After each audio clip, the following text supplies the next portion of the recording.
So, this is an entirely different method of rigging a rope swing off of webbing. The idea here is that you don't have to de-rig a Highline or rig a custom rope swing setup just for the swing. You can rig a regular Highline with your regular leash and backup, walk it a bunch of times, and then halfway through the day decide we're going to turn it into a rope swing. Obviously, it's not quite as easy as that. It is. If you've done it a couple of times before and you know exactly what to do, you can roll out and assemble this system in a number of minutes. Like, you can turn this from a Highline to a rope swing in half an hour, 45 minutes tops, and have people jumping after a few bag tests within a couple of hours if you know what you're doing. If you don't, this can be an all-day rig, and basically it's better off rigging a dedicated rope swing setup because this is nowhere near as good as the previous soft span set system. The benefit of this, though, as I mentioned, is obvious. So what I like to do is you start with your leash rings. Obviously, 2 of these, I can only just find one hanging around, so keep in mind 2, you want as much surface area as possible. I have found webbing be damaged by this system, and the only way that we've seen it damaged in the past is either when it's left overnight and the main and backup completely de-tape, because both are at equal tensions in this system. So again, major disadvantage. You have to have perfect weather window to be able to do this. You can't just, or you have to run rope underneath, and at that point you may as well just be rigging the soft span set system again. The other way that this can damage the main line is if your backup line is not the same material. This is actually the worst possible choice webbing-wise to use on this. This is lightweight Dyneema. It's not good at all for rope swings. I would recommend something heavy-duty nylon. Something like Type 18 would be an ideal choice. The situation where I've seen it damage the main line was because the main was Type 18 and the backup was Marathon.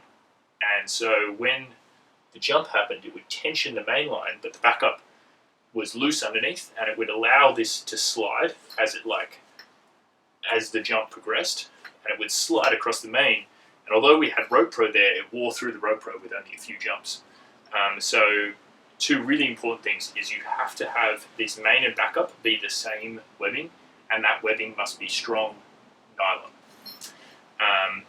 From there, you have your rings, 2, but there's only 1 here, but you need 2. You can connect in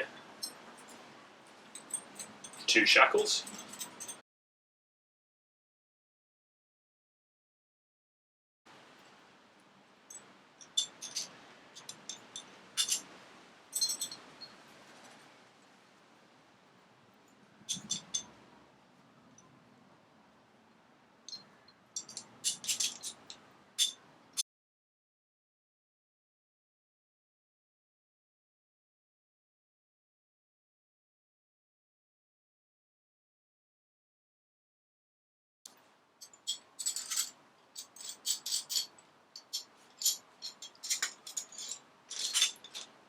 So you've got this sort of system here. Now from here, you take your span set,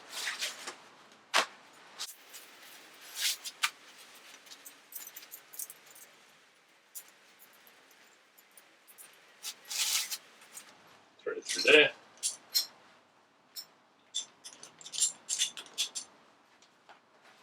and this is where you tie in your rope swing ropes. So you double sheet bend into that bit.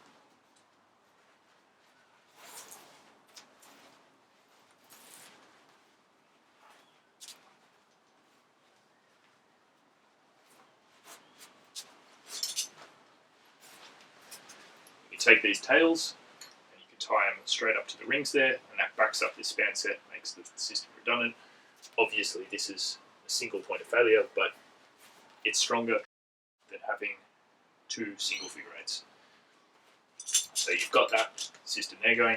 Ideally as well, these here, you could have 2 rings. It won't be able to pass through this, but you can connect it via, say, soft shackle between the 2, because it gets rid of these sharp points here that can interact with the webbing. Or tape it up, a bunch of cloth fabric tape. So the next step is you take your backup, you do a 1.5 to 1.5 wrap in this, which can be a little bit tricky to do out on the line.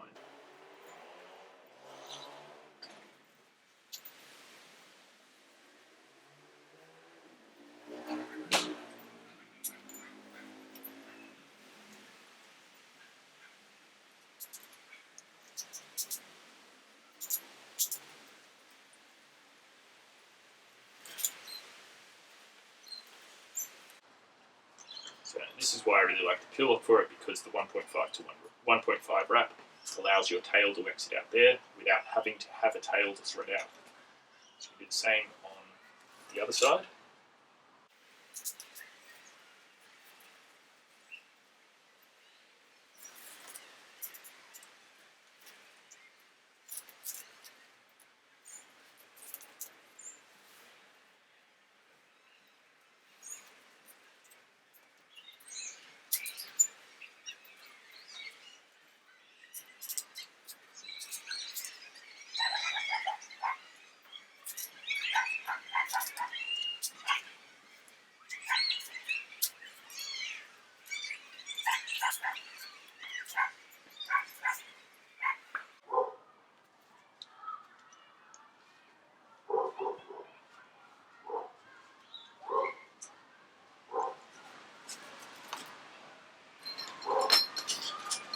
There you have it.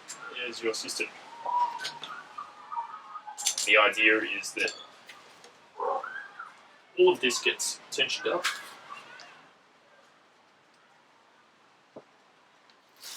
So that when you jump, all of this is seeing equal load.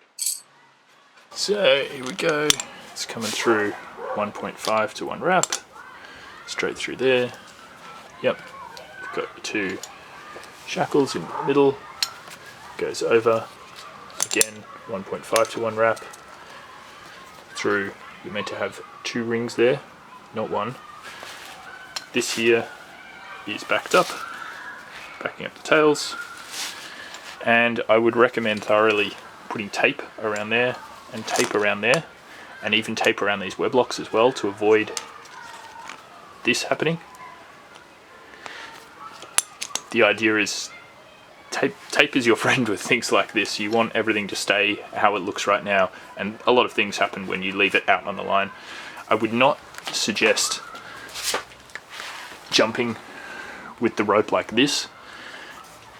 It'll load the whole system weirdly, and they'll cause a lot of rubbing when that gets pulled. Wouldn't load it like that. You want a jump like this to be as parallel to the line as possible. And this is the most important part by far. This webbing here is extremely susceptible to abrasion, either by these web locks or by this ring or any other part of the system that can be hitting that and abrading it, even these pins here.